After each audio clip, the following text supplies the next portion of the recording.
Tim, welcome to the How I Became podcast. I'm so excited to have you here. Thank you so much for joining.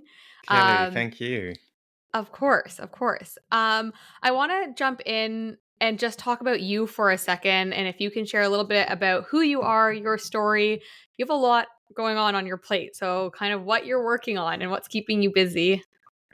Hi, everyone. I am Tim. My name is Tim Johnson, and right now I am the head of brand partnerships at an amazing app that we'll talk about called Blossom Social. Previously to that, I was a startup founder of my own app, which was called Couply, which is the app for couples to help couples improve their relationship. And prior to that, I was an OG very early at an app called Wattpad, which was the app for readers and writers that grew to 100 million monthly active users and was acquired by the Korean super company Naver for $753 million.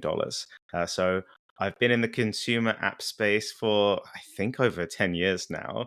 And I'm very passionate about it. I love startups, love technology. I'm so excited to talk more about all of these things with you today. It's funny about Wattpad because that has kind of been a theme of of my podcast. Because one of the first handful of guests I had on was Alan Lau, who I'm sure you know Yeah. is co-founder of Wattpad. And funny enough, my brother, he's a writer. When he started writing, he wrote on Wattpad as well, and he actually at the offices had a room named after him because he had a big book there. So it's just funny that I have this Wattpad not that I'm connected to Wattpad, but it's come in and out of my own life a lot, which is really funny. But I wanted to touch on that before we jump into where you are today and hear a bit about your experience of being at Wattpad, seeing that rapid growth, um, the acquisition, and how that impacted your decisions on continuing down the app road. Yeah.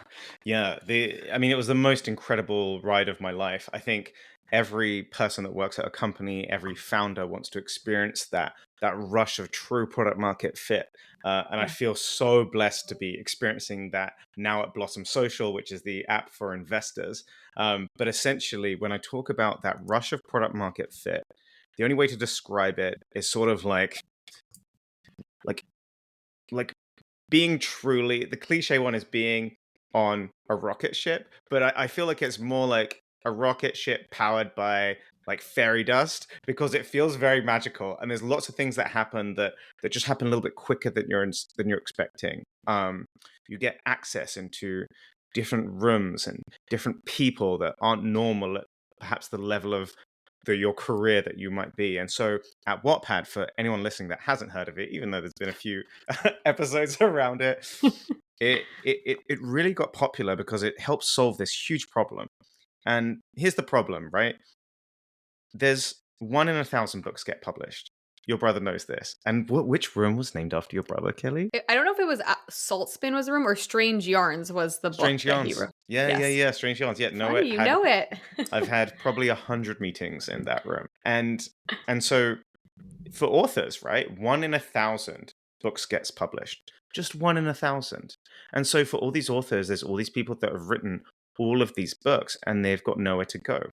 And often these books are amazing.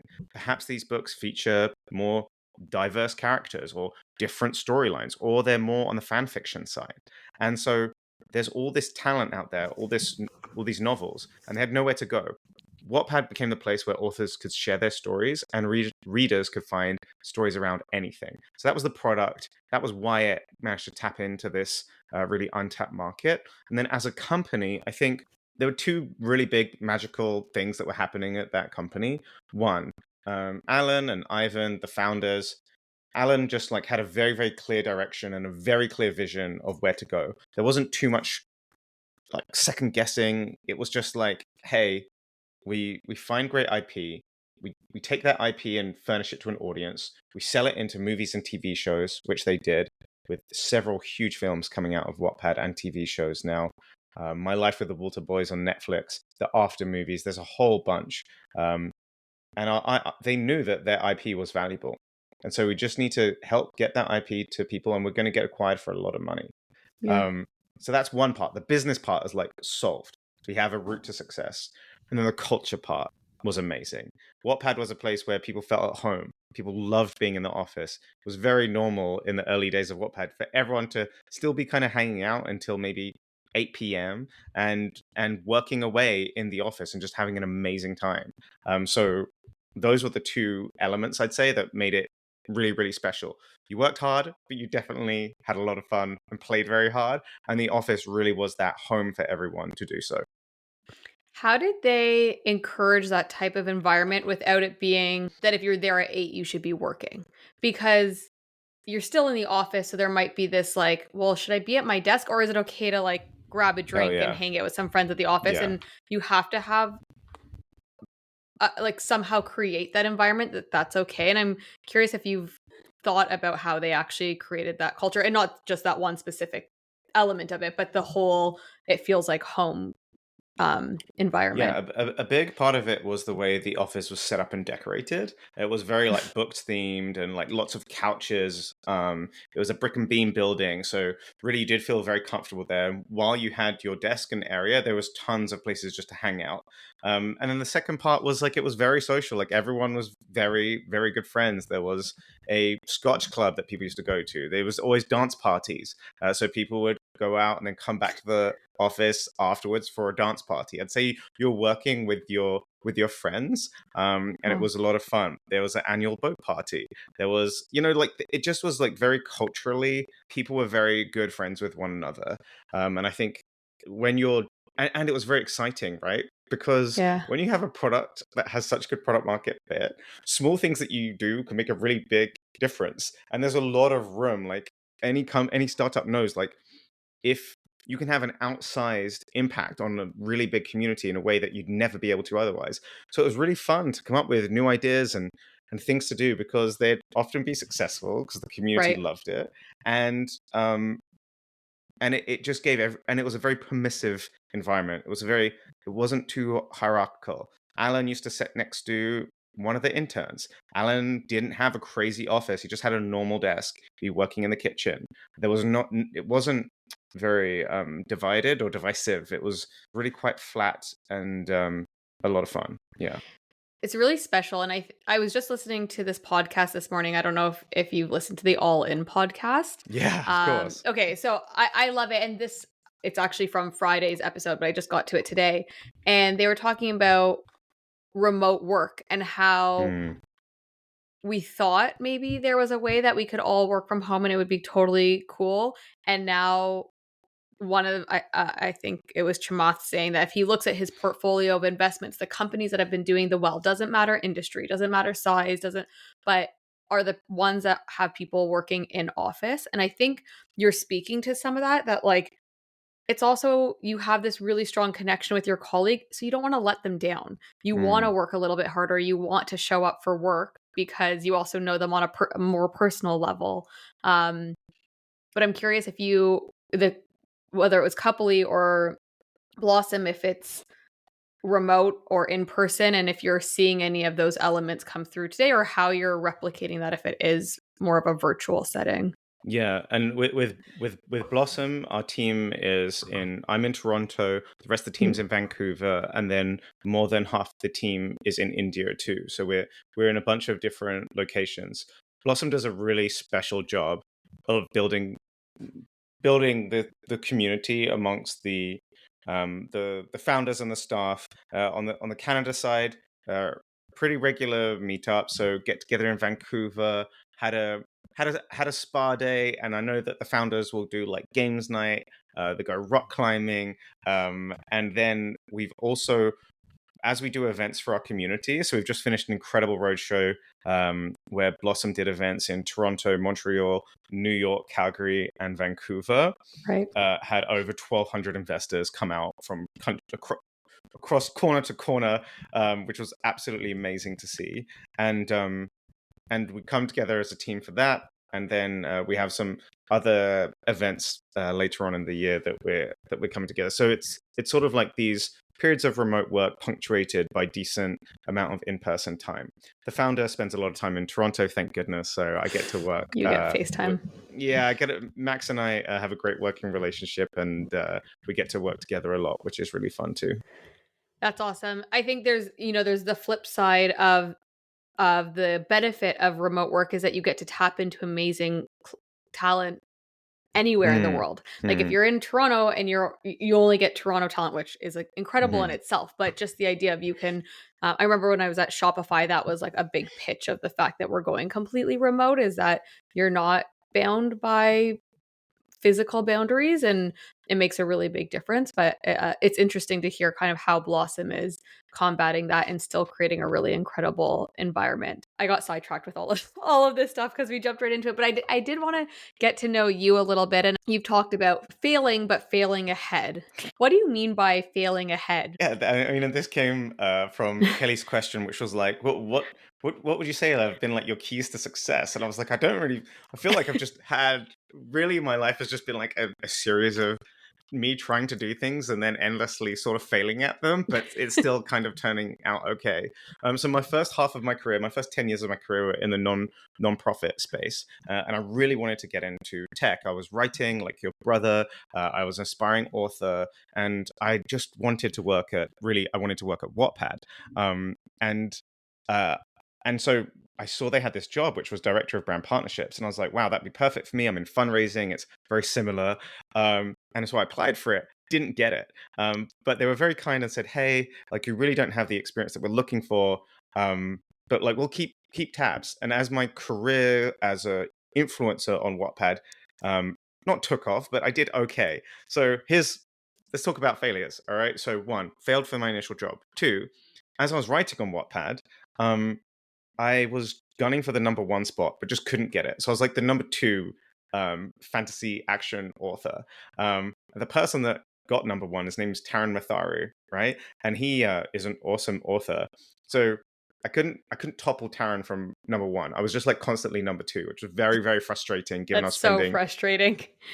and given I was spending like probably I was probably spent 10,000. I like spent thousands and thousands of hours both on the book and the promotion and trying to become a big author on Wattpad. So I couldn't topple Taran.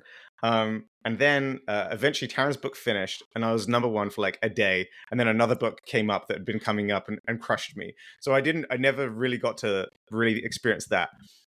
Failure number two, I'd say. So like did okay on Wattpad, but never hit Yeah. like the million read club. Got 850,000 reads, which is great, It's but it's not. huge. It technically for me it was a failure, right?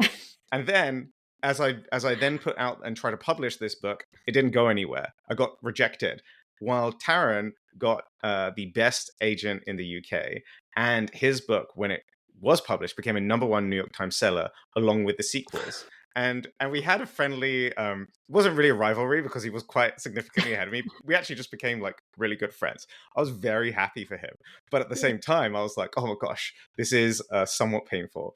The other person that was in our little group of three uh, writing group also got published. Her second book is now just become a TV show called Sanctuary on Amazon Prime. Let's go, Vic James. And so I was like, okay, I've Wow. technically kind of failed at writing. But, but Because of your surroundings, but but for where you were on Wattpad. it got me recognizable enough at Yes. Wattpad. Then I didn't Yeah. get the director of brand partnerships role, but they said, "Hey, listen, if you want to make a pivot into tech, we can give you like you can be a BDR, or if you guys are familiar with BDRs and SDRs, these are like the salespeople, cold calling, hardcore on the phones, crunching emails." And I thought, you know what? Yeah, I'm gonna do this. Um, Yeah. so went into Wattpad and SDR and worked my way up to director of brand partnerships for US. Canada, UK, which was amazing. So that was incredible. And I'd say even as Wattpad got acquired, it wasn't always smooth sailing. So Yeah. we had got like diluted a little bit in some more flat rounds. It's still absolutely incredible, but compared to what I was expecting, Kelly, it was a little bit disappointing at the time. I'd done maths on numbers that were wrong. And so as Wattpad gets acquired, if anyone has never worked for a startup, you get stock options, which are amazing, Mhm. if your startup sells. And so you see some really significant upside there. And so that was an element that wasn't like perhaps what I was expecting. With Couply, we didn't manage to quite scale it as we hoped as a startup. So all of my everything has been like these sort of like failures that have still led to good things, and I'm sort of brushing over Couply. But what Couply did, we tried to take this app for couples, which was a relationship improvement app, really scale it out into a big startup. While we had a lot of latent demand for it, we couldn't seem to scale that demand, or our ads wouldn't work, our marketing wasn't work, our burn was increasing, we were running out of runway, and so we put it as a side hustle. And now it's doing great, and it's still paying us, and we're going to pay back all our investors, and it's become like this amazing, amazing side hustle, amazing thing. But you could also look at it as a failure as well. I like in the coupley example that the success at the time would have been for it to scale, but you Mm. reassessed and figured out what could success look like for coupley, and it's actually as a side hustle. So you went from it being a full-time gig to part-time and focusing on Blossom and um other areas, but you didn't completely like it's not gone. It still exists. It's still solving the problem that you set out to solve just on a different scale than you had expected. So I love that. And I would love to chat about that experience of transitioning it from a part of your like full-time planning to scale this thing to shifting it to more of a part-time or like side hustle. What S- that looked like. Yeah. And so for the folks listening, we built Couply. We raised a pre-seed round. We pitched it. We won the biggest tech conference in North America. We won like the Collision Best Pitch. We had a lot of really exciting momentum. Yeah. Um, as we continued, we had a few problems that we didn't seem to be able to think our way out of or figure out. One is that folks used so Couply is a relationship improvement app. You do questions, quizzes, games, get date ideas with your partner, and it Yeah. works so amazingly well for that. If you have a problem in your relationship, you can download Couply, and it's, according to our surveys, 97% going to help you guys, which is awesome. Here's the problem is for a consumer app, retention is really, really big. It's like the key thing that VCs want to see. You look at Netflix, 70% of people just never churn from Netflix. They just keep it forever. And our retention was very high. The reason for that is because actually, turns out people only want to work on their relationship until it gets better. It typically can take around like 6 to 8 weeks to really like improve things. And then they don't really want to carry on using your app for the rest of their lives. Um, and so that was the problem that we saw, is that we couldn't really get over this retention issue, and then we couldn't really scale it up. So our ads weren't working, our marketing wasn't working, and I don't think I could figure it out in the time that we had left. So what did we do? We had a choice. Typically, startup founders will just kill the product. That's the normal done thing. But we were really like we discovered that there was a lot of latent desire for this product, and so we'd keep getting downloads even when we did zero marketing. We'd get organic downloads. People were still Wow. recommending Couply to their friends even when they hadn't used it for like a year. So we did have some elements that were really working, so we decided to keep it running. We kept a skeleton crew on, so we've got two social media coordinators who are posting reels and memes. And then we have one engineer who's on it for a few hours a week to keep everything updated and to put some new things in the product. And it's doing awesome. It's still doing so great. It's actually gone up a little bit, and we're making a little bit more than we just had our best month ever. And myself and my co founder have only really worked on it for 30 minutes a month, um, which has been What amazing.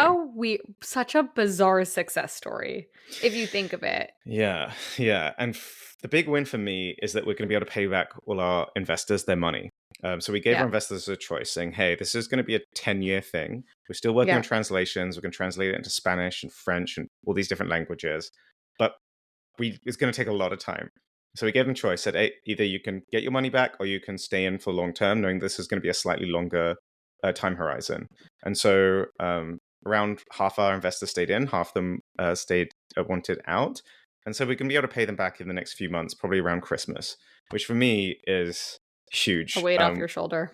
Yeah, whenever you take your friends and family round, it's different if it's from like a VC, but when it's from, your co-founder's best friend, your sister's boyfriend, you, Yeah. your friends from work, like you want to be able to at least give them that money back. So Yeah. I'm really excited that we can be able to do that.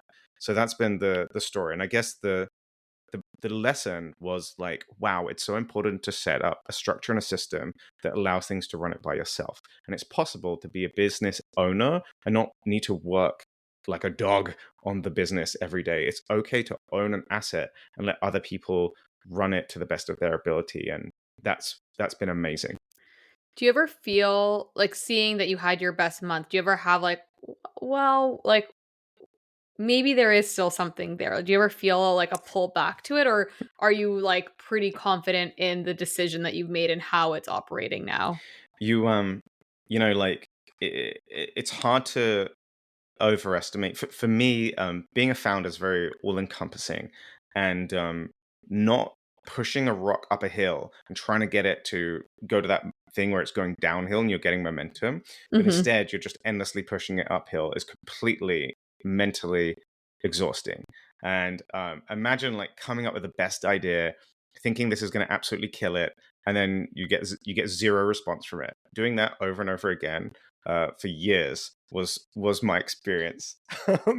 And so Right. I'm thrilled to bits that it's doing fantastically now. I'm very excited. We'll launch language like different languages at the end of the year. We're just doing the architecture on the back there. I'm so excited to see how that does. I have zero desire to be pulled back in and trying to make it work full time at the Full time. moment, especially because I'm experiencing true product market fit with Blossom, and I know how big Blossom is going to become. So having a seat at that table, being on that ship that is like the wind at its sails, it's flying. The community are obsessed with it. We have so much momentum. There's so much exciting things happening around this Blossom app.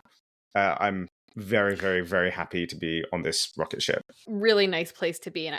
Let's just go there. So I want to know about the journey from being a founder to Yeah. transitioning to the head of brand partnerships at Blossom, and um what has that looked like? What's your role now? What are you doing there? And kind of digging into that a little bit. Yeah, and I think for any founders listening to this and sort of like having to not be a founder or not own your own product anymore, um, for me it's been fantastic. Like the first thing that I noticed was that I suddenly I could sleep again. I haven't really been able to sleep very well for like the last 3 years. I've always sort of like been thinking like, oh, why can't I figure this out? There must be a way to like make this thing pop. And then within a few weeks, even though we work a lot at Blossom, we work weekends, we work in the evening, I was sleeping like a baby. I was back to that magic of just putting my head on the pillow and closing my eyes and falling asleep. So there's something around having another person really lead and take a lot of like the small decisions, the big decisions. And Max does a fantastic job of that. So Maxwell Nicholson is Blossom's CEO. He's super talented, really smart, very young guy. Has all of that energy that you need in a founder, and has a really like he's fantastic technically. So he's like really good at like design thinking, and as well as like projections. And then it also has a really good like really personable as well. And like it's not often you see that mixed in with someone that works like an absolute maniac. So Yeah. it's a really nice package to have in a CEO, and he does a wonderful job. um and I think like being a CEO as well is really amazing how much luxury of thought I have to just think more about the brand partnership side, um and helping support build like these really awesome brand campaigns we do. And for you that don't know, Blossom, social investing. So it's for retail investors like you and I, Kelly. We download Blossom, link it to our Quest Trade or Wealth Simple, and then we Ah. can see all about our portfolio. We can meet other retail and DIY investors, discuss like what's happening in the stock market, and get educated on the platform too. And so really it's like imagine LinkedIn, but the entire product is been created for retail and DIY investors, and it's the perfect place to be if you're into investing. Now, our clients are banks and ETFs. So ETFs, market on Blossom to help people know about their products. That's like the first way that we're doing it. We do this through like these learn and earn sort of like Duolingo style experiences. And so being now just part of the brand partnerships team, I have so much. I'm able to just focus on one smaller part of the business. I still feel like a business owner, but it's been awesome. It's been absolutely awesome. It's really nice to know. I think a lot of people have this fantasy of what it's like to be an entrepreneur or a founder, and they want that title. But to your point, one, it's not necessarily for everyone. Like for Hmm. myself, I think I started my own business, and it was such an interesting learning experience. We had a e-commerce apparel business, but it wasn't for me. And I do growth advising and I help startups, and I found my way to still be part of that ecosystem without being a founder myself. And it sounds like you kind of have a similar journey where maybe in the future, and I'll ask you that after, but maybe in the future you'll go back to it. But right now it's like you found your way to be part of a startup and in that environment and that culture and all of it without having to actually be the founder yourself of the business. But with that, do you, Couply as a business aside, do you miss founder elements? Do you see yourself being a founder again in the future? Um, because it's sometimes hard to let go and it is a bit of a fantasy. Like there are really incredible elements of it. There's also really difficult Yeah, components. there's two different types of founders. One type of founder is someone that wants to be a CEO.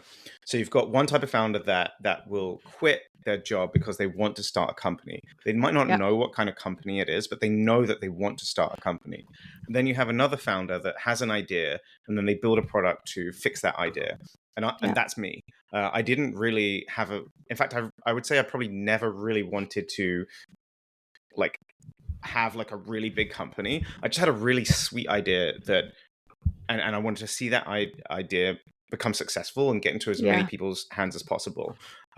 So if I look at, for example, the different founders that I meet, that those are the two kind of camps. So I was definitely in that product to problem to solution kind of founder. There's other founders that just want to be CEO. They just want to create companies, and the idea is like secondary. Whereas for me, the idea is primary, and then being the founder of it or the CEO is secondary. I think it depends on who you are. Hence why I'm completely comfortable not being the CEO. Absolutely love not being the CEO. It's great. Don't miss it at all. I would say like that's where I am. Whereas I think with other folks, any job would only be a stopgap until they can start the next company. And I see Yeah. that with my founder friends who will they'll just start company after company after company, and then after 7 years they'll become an overnight success. This is what I've seen over and over again. It's like folks just like keep trying, keep trying, keep trying, fail, fail, fail, fail, fail, and then eventually hit something. Something Uh, clicks. Something clicks. But because I'm not that person that just wants to start a company on anything, that's Yeah. why that doesn't speak to me as much. I've got other ideas, so I'm definitely going to build more products. I've got other ideas for cool products that I want to try. So there'll definitely be more products for me in the future, more books, more writing, writing scripts and stuff. But yeah, that's my take on it. I think it's even a theme of like you were writing and then you saw Wattpad as a really interesting company that supported you, and so then you were interested to work there. So that's kind of that, like that product interested you Mm. more than the job, I think, itself at the Hmm. time, and same with Couply and now where you are at Blossom. Um but I didn't want to lose sight, and I wanted to talk quickly about the passion side of the writing, and if you felt that if you still write, and that balance between like the working and having a job and being in the tech space versus Yeah. you clearly had a very strong passion for writing, and how you feel about balancing those two, and if that could be still part of your future. When I was working at Couply, I I made the decision not to write anymore, so no more fiction. And the reason for that is because both of them are very all encompassing, and I just didn't think it was ethical to have taken a bunch of friends, family, and angel investors' money, and then also just to be having something on the side. So Couply was 100% the only thing that I did. With Blossom now, I think maybe in like a year I'll feel like a bit more comfortable. For now, I feel like we've got an incredible window to do some real damage in the area that we're in. So I want to put pedal to the metal, make the biggest impact that we can. And we've also we've still worked quite a lot of weekends and evenings. And so it's still very, very full on. But I think like as we get into a really good groove, I can see myself. I mean, I'm already Dabbling a sleeping. little bit. Yeah, I'm already sleeping. Like that's a great thing. Um, Check sleep. check sleep. And so as things go, I'll dabble a little bit. But I think I also think about it like this, Kelly, is if we can really take Blossom to the moon, then I'll after that acquisition, I think I'll have a whole lot more time to do writing. So yeah.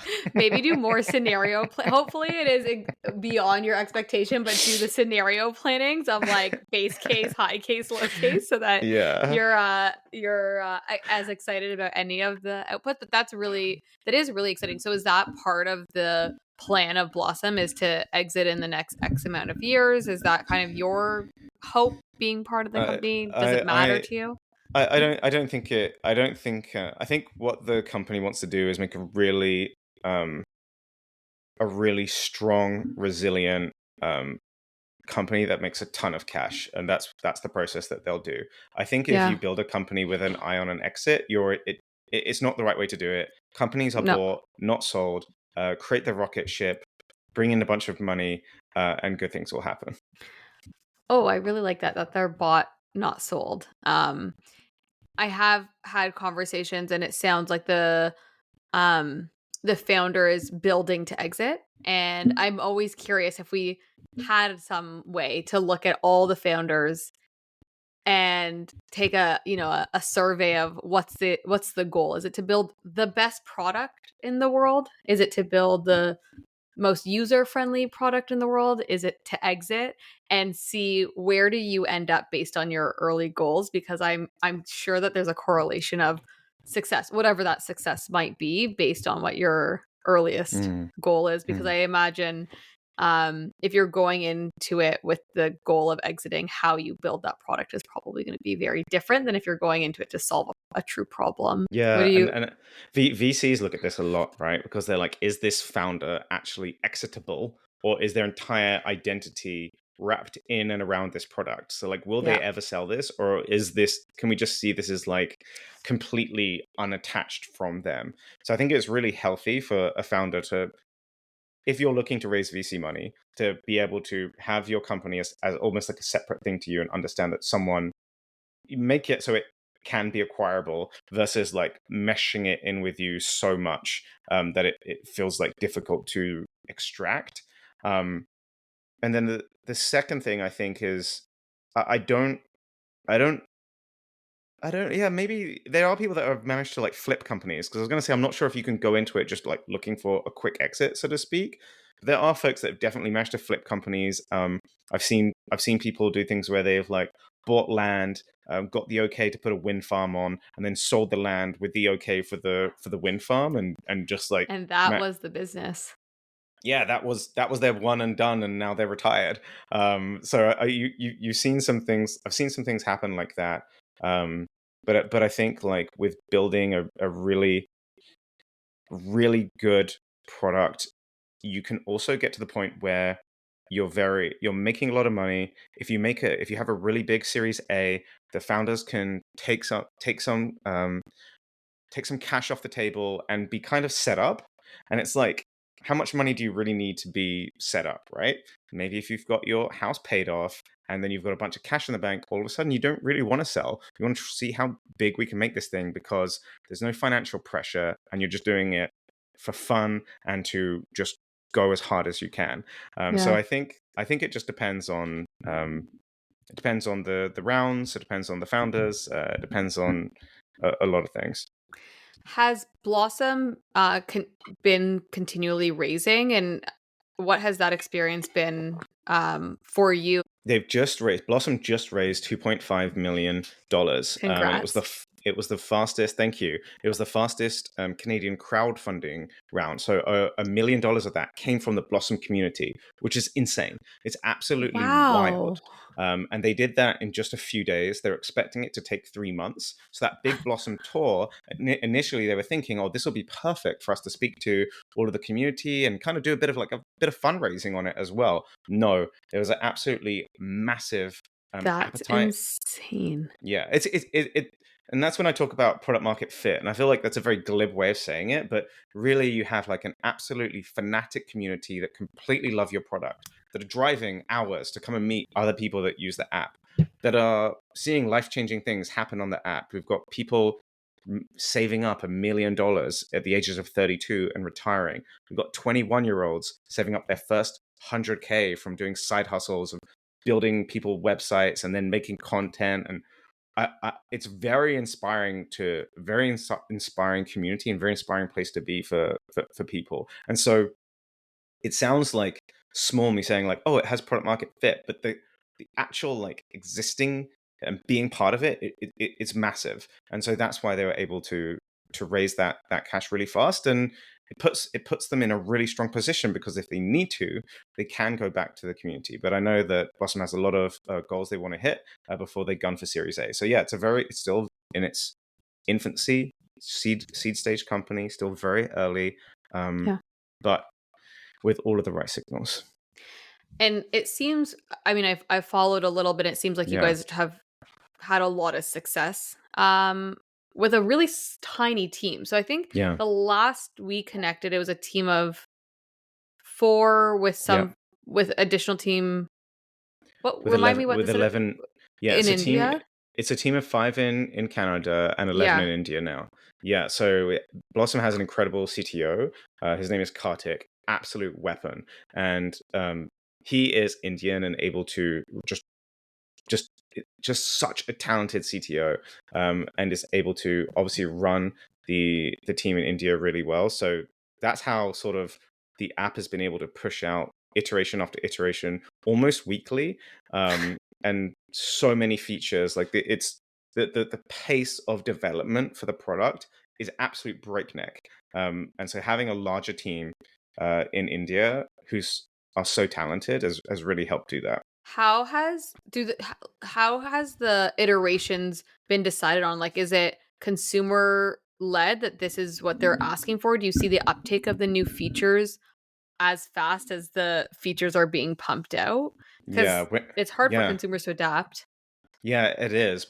But when you have like a really uh intense, not I'd say intense consumer base that are asking a lot for features, Yeah. then it makes the roadmap a little bit more simple. And I think like Hmm. because Blossom's a social platform, the founders are really right in there in the community. Max will throw a poll up. Hey guys, out of the 4 features that we've got on, who wants what first? So as a consumer, as a user of the app, you get to speak to the founder, you get to vote in the polls, you get to really help shape the direction that the product is going. And they've got a really solid roadmap, a ton of really cool stuff coming out, and that's that having that direct consumer conversations is really powerful as a startup. Has there been like pivots within the company or iterations to ensure that you're continuing um to move in the right direction? Because it's okay, we pumped this feature out, maybe we need to scale it back Yeah. or twist it. So what, and whether it's on a feature side or business in itself, Hmm. curious about some of the pivots that Yeah. have occurred. The moment when I knew that this company was going to be really special was when their plan was to become a brokerage, right? So Blossom was a social community of investors with plans originally to become a brokerage.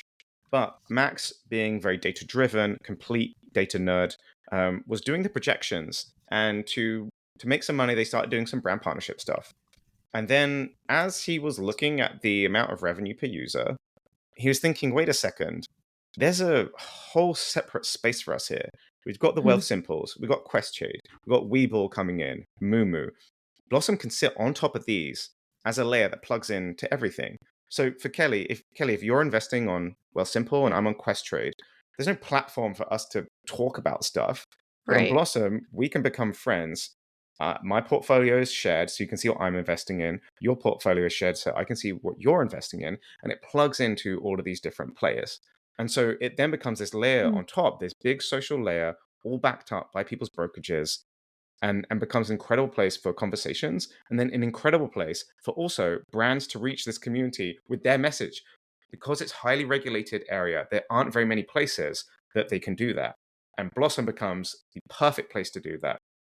This is the perfect time for it because Yeah. millennials like me and you are starting to take control of our money.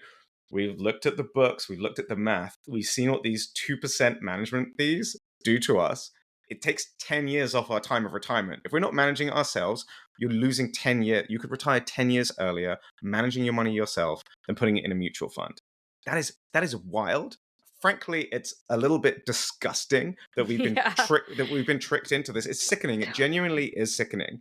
Um, Yeah. and so because of that, we have this amazing um, there's this huge wealth transfer happening where we're starting to take control and manage our finances ourselves. So Blossom sits between those two things, which makes it a very exciting place to be, and why this time is why I'm, as you can probably tell, we've got a window here to really smash it.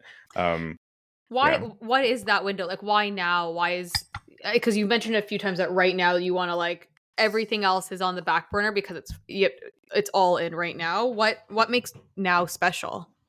We right now we have this huge the largest transfer of wealth ever, with boomers passing their money down to millennials and slowly dying off, and us and Gen X coming into like our big wealth earning periods. And because we're going to be managing our money differently, there's going to be different systems set up. There's different products. As consumers and investors, we're taking back like so much power, um, and we're going to see ourselves be able to hit our financial goals so much sooner. But we've got work to do here. We've got to get this message out, and help bring more people onto the journey.